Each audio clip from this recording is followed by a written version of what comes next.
नमस्कार दोस्तों, आपका स्वागत है सृष्टि क्लासेस में। यूपीपीएससी आरओ समीक्षा सहायक समीक्षा अधिकारी के लिए सेकेंड पेपर हिंदी से जो 60 प्रश्नों का एक महत्वपूर्ण स्थान रखने वाला मेरिट में हिंदी व्याकरण, उससे संबंधित हम आपको संज्ञा से संबंधित सारी चीज़ों को आज हम यहाँ पे कॉन्सेप्ट के साथ आप लोगों को इस वीडियो में समझाएंगे। इसलिए आप लोग वीडियो में लास्ट तक बने रहिए, वीडियो को लाइक करिए, चैनल को सब्सक्राइब करिए। चलिए देखते हैं संज्ञा की परिभाषा। क्या है संज्ञा? संज्ञा वह शब्द है जो किसी व्यक्ति, स्थान, वस्तु, गुण, अवस्था या भावना के नाम को व्यक्त करता है, जैसे राम, भारत, प्यार, सूरज, गांधी जी। संज्ञा वह शब्द है जो किसी व्यक्ति, स्थान, वस्तु, गुण, अवस्था या भावना के नाम को व्यक्त करता है, यानी किसी व्यक्ति को दर्शाता है। वो क्या कहलाता है? संज्ञा कहलाता है। आपके परीक्षा में से पूछ लेता है कि इसमें संज्ञा क्या है, तो आपको उस चीज को देखना है। जैसे राम हो गया किसी व्यक्ति का नाम, किसी शहर का नाम, जैसे वाराणसी, जैसे किसी नदी का नाम गंगा, जैसे कुछ भी, या भावनात्मक और गुण, अवस्था, वस्तु, स्थान, किसी से आम, किसी फल का नाम हो गया आम भी क्या है? संज्ञा है। इस सेब, ये चीजें क्या हो गई? संज्ञा हो गई। संज्ञा क्या होती है? वह शब्द जो किसी व्यक्ति, वो स्थान, वस्तु, गुण, अवस्था या भावना के नाम को व्यक्त करे। जैसे हमारा नाम, आपका नाम, किसी नदी का नाम, किसी शहर का नाम, किसी पक्षी का नाम, किसी जानवर का नाम, ये सब किस में आएंगे? संज्ञा में आएंगे। ठीक है, अब देखते हैं संज्ञा के प्रकार। संज्ञा मुख्य 5 प्रकार के होते हैं। संज्ञा कितने प्रकार के होते हैं? 5 प्रकार के। उसमें से पहला क्या है? व्यक्तिवाचक संज्ञा। व्यक्तिवाचक संज्ञा क्या है? यह किसी विशेष व्यक्ति, स्थान, वस्तु या संस्था का नाम होता है। व्यक्तिवाचक संज्ञा स्पेशली किसी व्यक्ति के लिए। वो व्यक्ति चाहे इंसान हो सकता है, कोई स्थान भी हो सकता है, कोई वस्तु भी होता है, कोई संस्था भी हो सकती है। व्यक्ति मतलब किसी आदमी से नहीं, व्यक्ति मतलब किसी इंडिविजुअल चीज से, चाहे वो व्यक्ति हो, चाहे कोई स्थान मतलब शहर, देश, राज्य, गांव, कुछ भी। वस्तु यानी कोई भी वस्तु, संस्था यानी कोई भी संस्था, इसमें आएंगे व्यक्तिवाचक संज्ञा में। जैसे उदाहरण के रूप में हम देखते हैं भारत, राहुल, दिल्ली, महात्मा गांधी, ताजमहल, ये सारी चीजें व्यक्तिवाचक संज्ञा के रूप में जानी जाती हैं। व्यक्तिवाचक संज्ञा किसी इंडिविजुअल पर्सन का सिर्फ और सिर्फ वही एक व्यक्ति, वो व्यक्तिवाचक संज्ञा होती है। इसकी विशेषता होती है, या नाम विशेष होते हैं, इनका एक नाम होता है। विशेषताएं क्या होती हैं? जिसका आपको नाम दिखे वो व्यक्तिवाचक संज्ञा होता है। इन्हें कोई अन्य नाम में नहीं बदल सकते, इन्हें कोई अन्य नाम नहीं बदल सकते, इन्हें किसी अन्य नाम में हम नहीं बदल सकते। इनका जो एक स्पेशली आइडेंटिफाई होता है, एक नाम होता है, एक पहचान होता है, ये वहीं रहेगा। हम इसको किसी तरीके से उनको चेंज नहीं कर सकते। संज्ञा की विशेषता होती है कि यह नाम विशेष होते हैं, इन्हें कोई अन्य नाम से नहीं बदला जा सकता। अब दूसरा देखते हैं जातिवाचक संज्ञा। जातिवाचक संज्ञा क्या है? यह किसी वर्ग, प्रकार या जात के नाम को दर्शाता है। ये किसी वर्ग, प्रकार या जात के नाम को दर्शाता है। इसका मतलब जिसे होता है कि आदमी, पुरुष वर्ग में जैसे राम, श्याम, मोहन। महिला वर्ग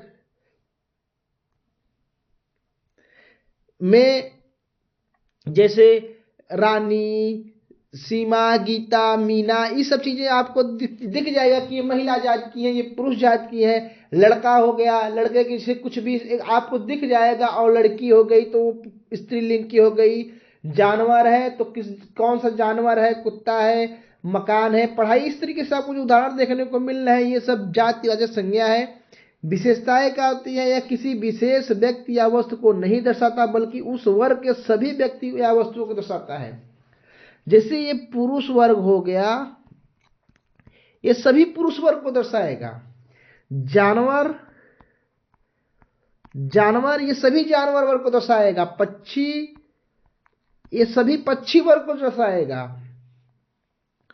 देश, देश क्या हो गया, ये भी जातिवाचक संज्ञा है, सभी देशों को दर्शाएगा, जितने भी देश हैं। इस तरीके से अगर सबकी जाति हो जाएगी तो वो जातिवाचक संज्ञा होगी। किसी चीज की अगर हम जाति की पहचान करते हैं तो वो क्या हो जाएगी, जातिवाचक संज्ञा। ठीक है, चलते हैं 3 पे, भाववाचक संज्ञा। यह किसी गुण, अवस्था या भाव या विचार का नाम होता है जिसे हम देख या छू नहीं सकते। ये फीलिंग होती है, जैसे हमारी हम दुखी हैं या हम खुश में हैं, या कोई चीज हम, जैसे हमें उस चीज का आभास हो, सिर्फ आभास हो, उसको हम छू नहीं सकते, उस चीज को हम भाववाचक संज्ञा बोलते हैं। उसे उदाहरण देते हैं, सत्य, न्याय, खुशी, दुख, सपना। इन सब चीजें क्या आएंगी, भाववाचक संज्ञा में आएंगी। इसकी विशेषता होती है मानसिक, भावनात्मक या अमूर्त विचारों को व्यक्त करता है। हम फिर से बता दिए आपको कि इस चीज का हम आभास कर सकें, ना हम उसको देख सकें ना हम उसको छू सकें, ऐसी चीजों को हम क्या बोलते हैं, भाववाचक संज्ञा में। इसे देखा या छुआ नहीं जा सकता। इसकी प्रमुख विशेषता होती है कि इसको सिर्फ महसूस किया जा सकता है, इसको आभास किया जा सकता है। ये आभासी होता है, ये आभासी होता है, सिर्फ इसको आभास कर सकता है, इसको देखा या छुआ नहीं जा सकता। भाववाचक संज्ञा की ये प्रमुख विशेषता है। सामूहिक संज्ञा, यह किसी समूह या एकत्रित वस्तुओं या व्यक्तियों के नाम को दर्शाता है। ये समूह, जैसे आप किसी कक्षा में पढ़ते हो तो कक्षा के बच्चों को, जैसे 100 बच्चे हैं तो 100 बच्चों का समूह, 100 छात्रों का समूह एक कक्षा है, तो वो कक्षा हो गई। टीम, एक टीम मान लेते हैं, टीम में 11 खिलाड़ी है तो 11 खिलाड़ियों का समूह। एक परिवार है, परिवार में 5 लोग हैं तो इन 5 लोगों का समूह। ये व्यक्तिवाचक संज्ञा, सामूहिकवाचक संज्ञा में आएंगे, यानी जिसमें कुछ लोग कंबाइंड रूप से अगर इकट्ठे रहते हैं तो उस चीज को क्या बोलते हैं, सामूहिक संज्ञा। उसका उदाहरण जैसे झुंड, दल, कक्षा, परिवार, सेना। जैसे सेना में भी कई सेनाएं होती हैं, एक लोग से तो मिलकर सेना बनेगा नहीं, परिवार भी एक लोग से मिलकर नहीं बनेगा, दल भी एक लोग से मिलकर नहीं बनेगा, झुंड, ये सब सारी चीजें आएंगी सामूहिक संज्ञा में। विशेषता क्या होती है, यह एक समूह का प्रतीक होता है। एक ही नाम में कई लोगों या वस्तुओं का समूह व्यक्त होता है। एक ही नाम में कई लोगों या वस्तुओं का समूह व्यक्त होता है।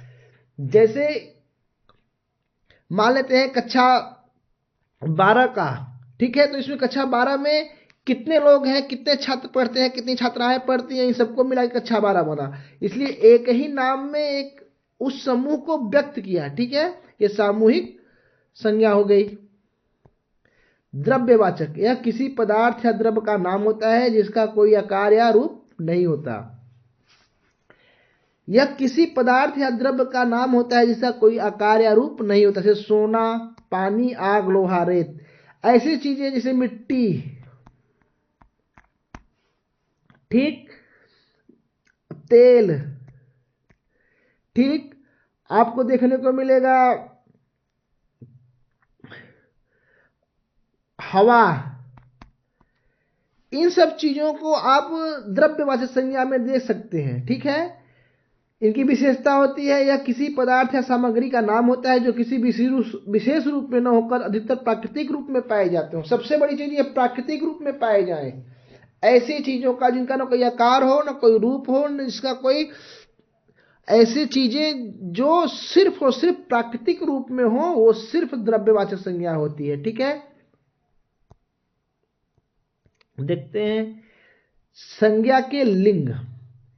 हिंदी में संज्ञाएं पुल्लिंग और स्त्रीलिंग होती है। संज्ञा का लिंग पहचानने के लिए कुछ सामान्य नियम होते हैं। संज्ञा के 2 लिंग होते हैं, एक पुल्लिंग,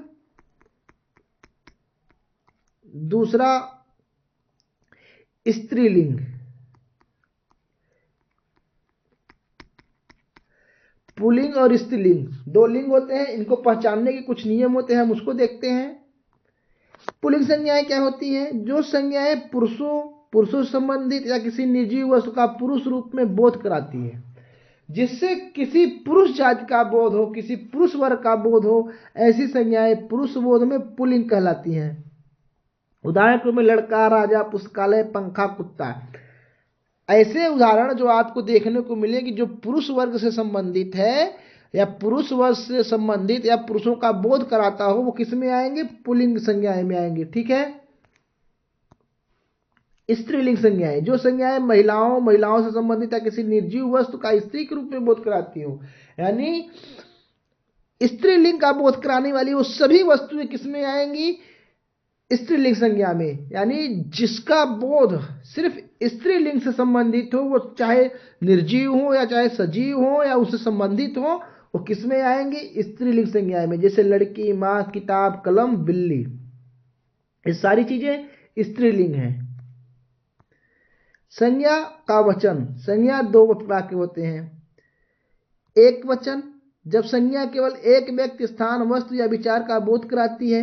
बहुत सरल है, जो सिर्फ एक हो इंडिविजुअली, यानी आम, सेब, नदी, पेड़, कुत्ता, आदमी, ये सब चीजें जो एक वचन का बोध कराती हो, यानी एक रूप का बोध कराती हो, सिर्फ और सिर्फ वही व्यक्ति या वही चीज या वही स्थान, वो तो किसमें आएगा? एक वचन में। जैसे लड़का, कुत्ता, सूरज, पुस्तक। बहुवचन, जब संज्ञा एक से अधिक व्यक्ति, स्थान या वस्तु या विचार का, यानी एक से अधिक, 1+ से अधिक, या 2 भी हो जाए, 3 भी हो जाए, या कितनी भी हो जाए, एक से अधिक हो, वो चीजें क्या आएंगी? बहुवचन संज्ञाएं में। जैसे लड़के, कुत्ता का कुत्ते, सूरजों, पुस्तकें, ये सारी चीजें किसमें आएंगी? बहुवचन के रूप में। बहुवचन संज्ञाएं होती हैं कि जो एक से अधिक वस्तुओं, स्थानों, व्यक्तियों का बोध हमें कराती हों, किसमें आएंगी? बहुवचन रूप में। संज्ञा के रूप, संज्ञा के रूपों का उपयोग किसी वाक्य में उस संज्ञा के कार्य के अनुसार किया जाता है। संज्ञा के कुछ प्रमुख रूप निम्नलिखित हैं। जैसे साधारण रूप, उदाहरण देते हैं, वह पुस्तक पढ़ता है। यहाँ संज्ञा पुस्तक उदाहरण के रूप में प्रयोग हुई है। यहाँ संज्ञा पुस्तक साधारण रूप में प्रयोग हुई है। संज्ञा के 2 रूप होते हैं। साधारण रूप, जिसमें सिर्फ सिंपल तरीके से किसी चीज को देखा जाए, जैसे राम खाता है, ये किसमें आ गया? राम, सिंपल, साधारण रूप में। ठीक है। अब दूसरा क्या है? संबोधन रूप, जब संज्ञा का प्रयोग किसी संबोधित करने के लिए किया जाता है, तब वह संबोधन रूप में, जैसे हे भगवान, यह क्या हो रहा है, यानी जो इसका संबोधन हो, संबोधन का चिन्ह ये होता है, यानी जिसमें ये चिन्ह लगा हो, उसमें क्या देखना है? संबोधन रूप। तो संज्ञा का कौन सा रूप हो जाएगा? संबोधन। सीधा सा फैक्ट है, जिसमें ये चिन्ह लगा हो वो संबोधन संज्ञा होगा, संबोधन रूप होगा। ये रहे आरओ सहायक समीक्षा अधिकारी। समीक्षा अधिकारी के एग्जाम के लिए महत्वपूर्ण संज्ञा से कॉन्सेप्टुअल वीडियो, जो आपके लिए आपके परीक्षा में काफी उपयोगी होने वाला है। इसलिए आप लोग वीडियो में नए हो तो वीडियो को लाइक करिए, चैनल को सब्सक्राइब करिए। धन्यवाद।